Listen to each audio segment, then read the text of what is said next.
Okay, so my presentation is going to be about integrating SAMR into digital drawing. First thing that we're going to be talking about is what is SAMR? SAMR is a model of design to help teachers integrate technology into their classrooms. And so one common mistake with SAMR is believing that each one should be trying to get to redefinition, but truly it's about how to incorporate each of these into each level so that you have a variety into each assignment. So in this lesson, I'm going to be putting in substitution, augmentation, modification, and redefinition into each section of my lesson. So it's going to have a little piece of everything. Substitution is where text acts as a direct substitution, no functional change. And so that would be, for instance, if someone was taking notes, they'd be taking notes on paper, and then they took notes on their phone or digitally. It's just the same thing. It's complete substitution. Augmentation is where tech acts as a direct tool and substitute. Modification, tech allows for a task redesign, and this is where it gets more into transforming. It's transforming the way we teach completely. And so an example of note-taking that is modification would be they get to choose their own app, and some of those apps might involve like spoken word and drawing as opposed to just writing notes. And then redefinition is tech allows for the creation of new tasks previously inconceivable. So that would mean, for instance, if then they shared it with the teacher or on the class, and so then the teacher can communicate with the students via their notes as opposed to like showing them their notes later. And so it has that more of a, I always think of redefinition as you're almost adding that sense of communication, collaboration that wasn't possible before. Here's another visual of what that might look like. If you need more examples of what SAMR looks like in different levels of teaching, this is my favorite little model that I found online. This just kind of, if you're like, oh, what does it look like in note-taking or research, presentation, file sharing, all that good stuff. This is just kind of a nice little example of it. I just really kind of like, this is kind of how I've been able to like hone what levels I'm actually working on because I get to see examples. I'm an example person. All right, so my lesson that I'm going to be transforming is a digital drawing assignment, and the first time I ever taught this assignment was last year, and it was a new class that I'd never taught before, and it really, there isn't much out there teaching me how to teach it too because it's kind of a new concept. And my original assignment was gray toning landscapes.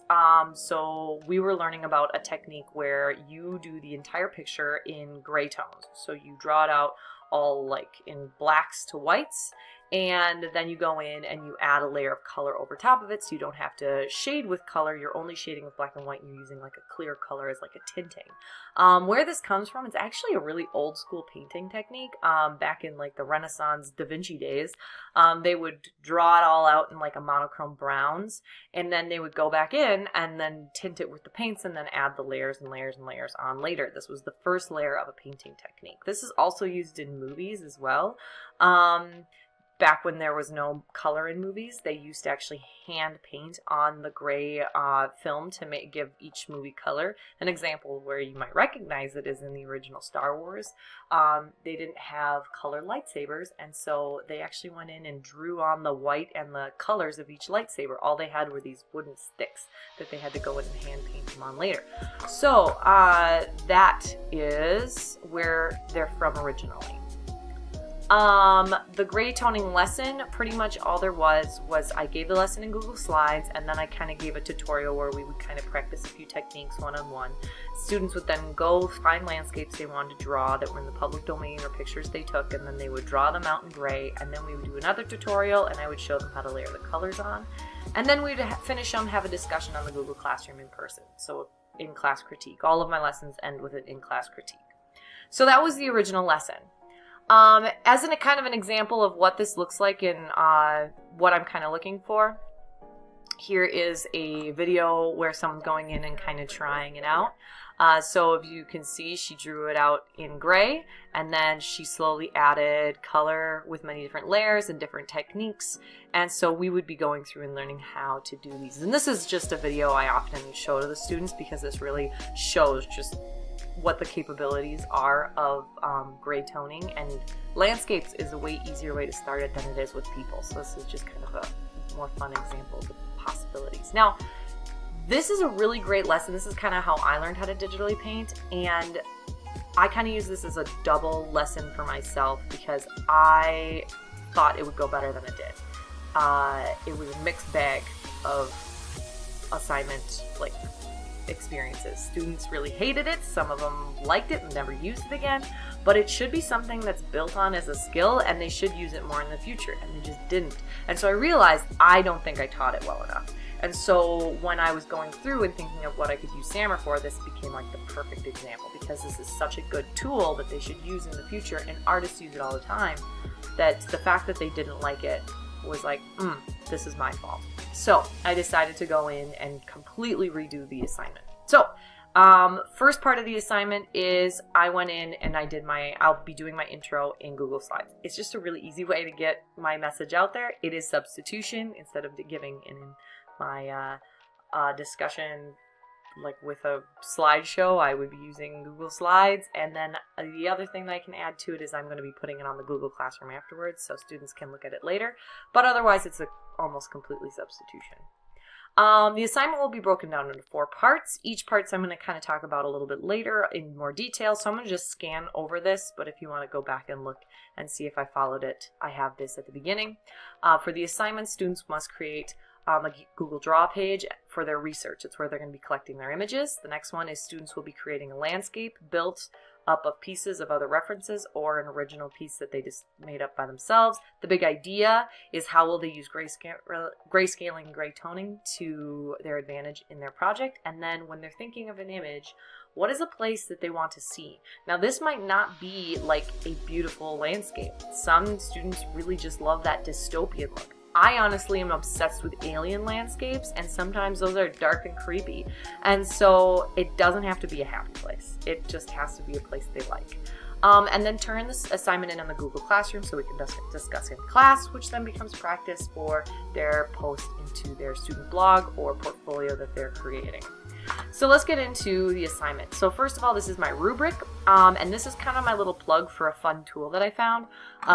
This was made by ThemeSpark. It's called Rhubarb Rubric Maker, and it is on it's a Google or a Google Chrome app that you can just download, and it was really easy. It built almost everything for me. I made this one pretty quickly, and so if you really wanted to find a new rubric maker that was really easy and just on Chrome, I would highly recommend it. My rubric is going to be broken up into craftsmanship, creativity, assignment execution, and presentation and communication. And so that is the first part. Then when we're coming up with brainstorming, we're going to be using Padlet. This part is more of a class participation. There won't really be any points distributed for it. Students will often have a hard time just coming up with ideas. And so this will help get them started with their brainstorming by using Padlet. We're going to be, where is your happy place is kind of the bounce off question, but then we're going to be using that as a way of furthering our discussion. This is augmentation because this would be like if we paired off with people in a group. It's like we're using technology, we're using it as a way for students who might be a little more shy to kind of break out of their shell. They don't have to talk in a group. Everyone can kind of have their voice. They can see other people's ideas, and so it just kind of grows the communication experience and brainstorming experience a little bit more, and so they can kind of get a little bit more of a handle on what they want to do, because one of the problems I've noticed when I teach students is they have a hard time honing like what they want to do specifically. They just get too broad. They don't know exactly what they want. All right, students' first step is research. So this Google Draw part we mentioned in the first part of the assignment, Google Draw I started using for a research assignment a little while ago, and it has been so nice. As soon as they share it with me, I can comment on their Google Draw assignment as well. This is redefinition because I'm seeing their notes as they're doing it. It doesn't have to be just writing. They can be dragging images in. They can drag videos in.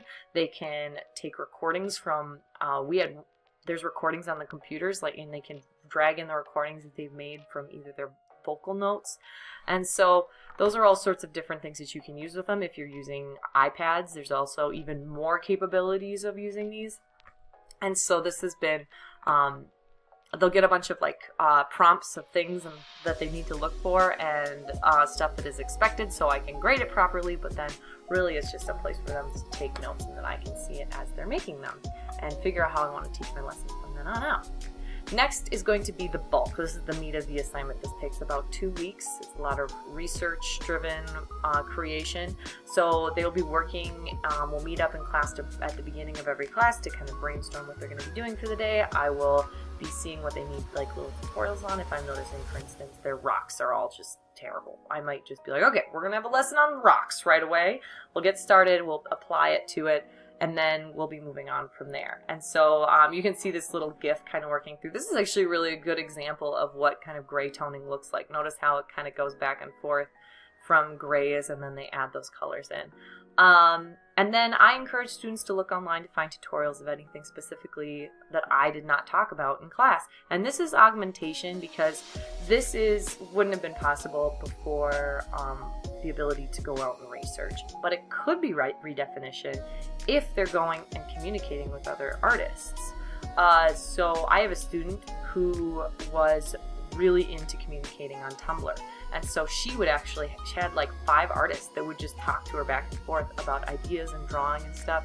I have another student who joined some of the YouTube classes that they have, where they can go on and join a class of YouTubers, and then they can put in their work for a challenge, and then the YouTuber comments back, and then the other people in the challenge comment back. And so there is ways that this is kind of an open-ended part. It can kind of go from both augmentation to redefinition. Alright, and then after they're all done, we're going to go into presentation. By the way, this is an image, and this is an image that was done by my students last year, as well as the first 4 that we had seen in the beginning of this presentation. And during this is kind of where we talk about the pointed things where I want to know how they did in class. Like, what was the struggle? What do they need to do for next time? How did they execute the assignment? Would they do anything differently?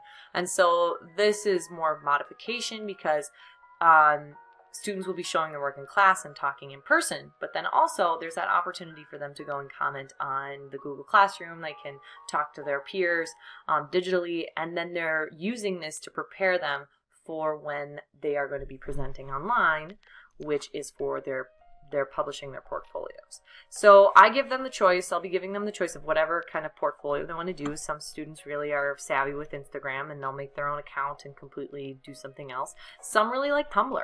Tumblr is a really artistic site. Some will use DeviantArt, which I don't have listed here. Some will just go straight up blogging. Some of them are really self-conscious and they want to keep it private until they just go out and they show it to just a group of people. So just having it on a Google Slides with little notes on it would be fine as well, because some students kind of struggle with just putting themselves out there and kind of easing them into that idea, especially once they see their work all together. They can see they really have a body of work they can be proud of.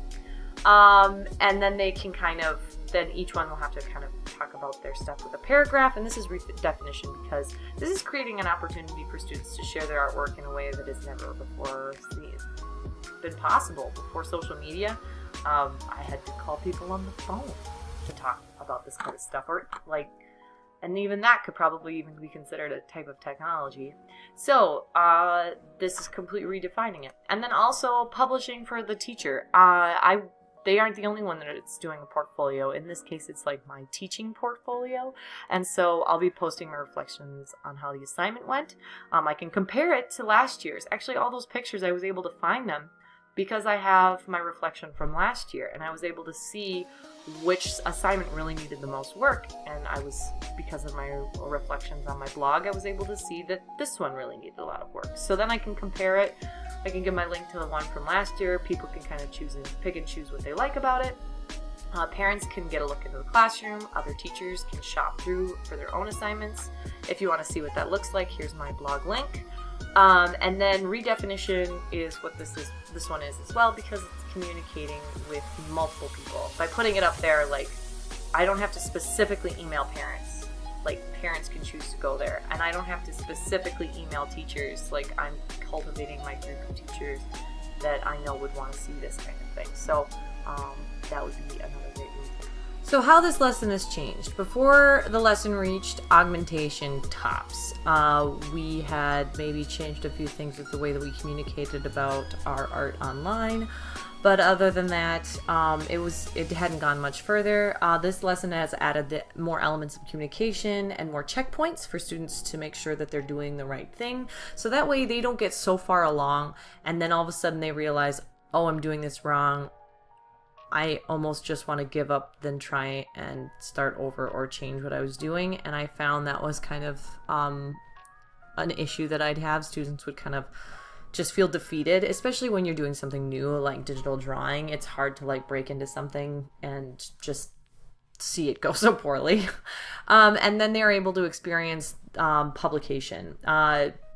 Publication and portfolios are super important with today's artistic landscape, and being able to communicate properly about the art that you're making and be able to share and publish it is really important. And so by encouraging this element of publication, we're able to get students to talk about their artwork and then also put it out there so that it's not just getting in a folder on a desktop and forgotten about. And some of these things never saw the light of day. Some students never put them out there. Some students just kind of forgot them and deleted them because they had totally forgot they were even doing them. In fact, when I was collecting all their images and then later I was showing them the stuff that they did through Google Classroom, like, oh, I forgot I even did that. Yeah, that's insane. So, just kind of, that's my way of kind of breaking through for that. All right, so that is it. I hope you found this informative and helpful. Have a great day.